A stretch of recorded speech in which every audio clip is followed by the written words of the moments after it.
here's a brief review of the distributive property and combining like terms. Taking a look at number 1, we see we have 3x plus 2 times the quantity 5x minus 7. Remember we discussed in class that we would start by doing the distributive property because this is actually multiplication, and multiplication comes before addition or subtraction in our order of operations. So remember, the distributive property is when we take this number on the outside of the parentheses, so in this problem it's a 2, and we're actually going to multiply it to each of the terms inside the parentheses. So what that looks like is first taking 2 and multiplying it by 5x. So 2 times 5x would actually be 10x. And then we'd bring down this minus right here. And then we would multiply the 2 to the 7. So 2 times 7 would be 14. That's what we call the distributive property. It's essentially multiplying one term or number to several terms or numbers that are inside of parentheses. Now, we're not finished with this problem yet because we still have this 3x out front. So we can't ignore that. So we're going to continue our problem by bringing down the 3x. And notice that there is a plus in between the 3x and the 2, so we're going to carry that down as well. This is where we get into our conversation about like terms. Remember in class we discussed that like terms have the same variable and the same exponents if there are exponents. Since we don't see any exponents written in this problem, we're just going to focus on variables. So remember, the variable is the letter that is written next to our numbers. And in this problem, I see that we have two variables, and they're both x's. Since both the 3 and the 10 have an x attached, we would call those like terms.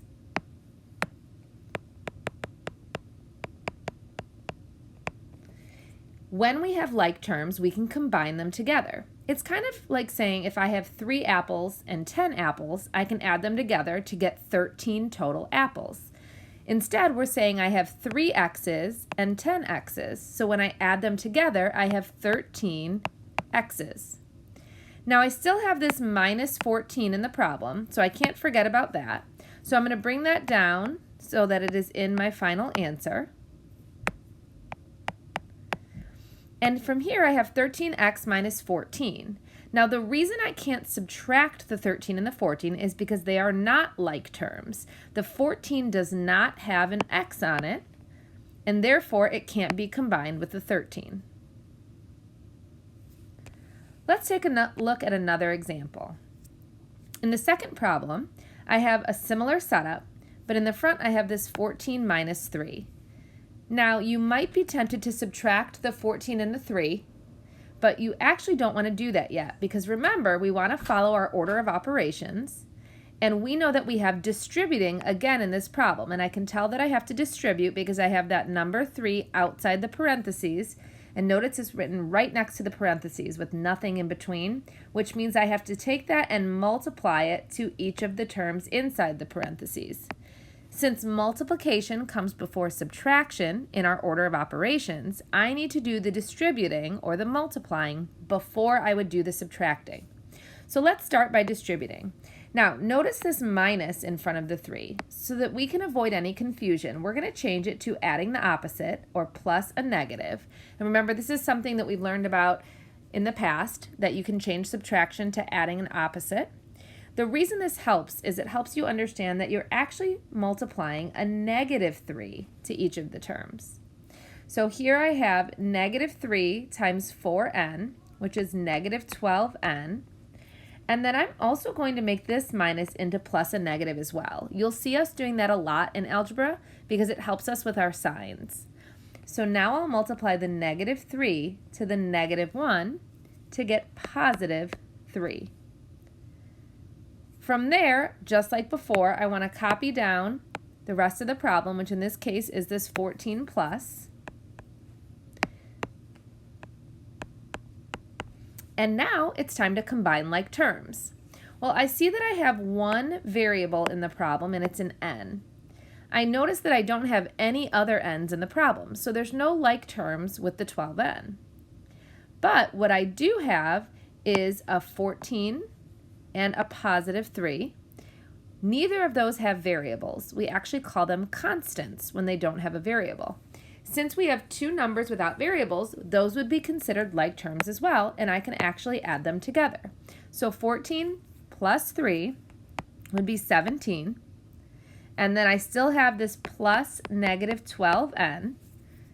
And since I don't have an n on the 17, but I do have an n on the negative 12, they are not like terms, so I cannot add them together, and this would be my final answer.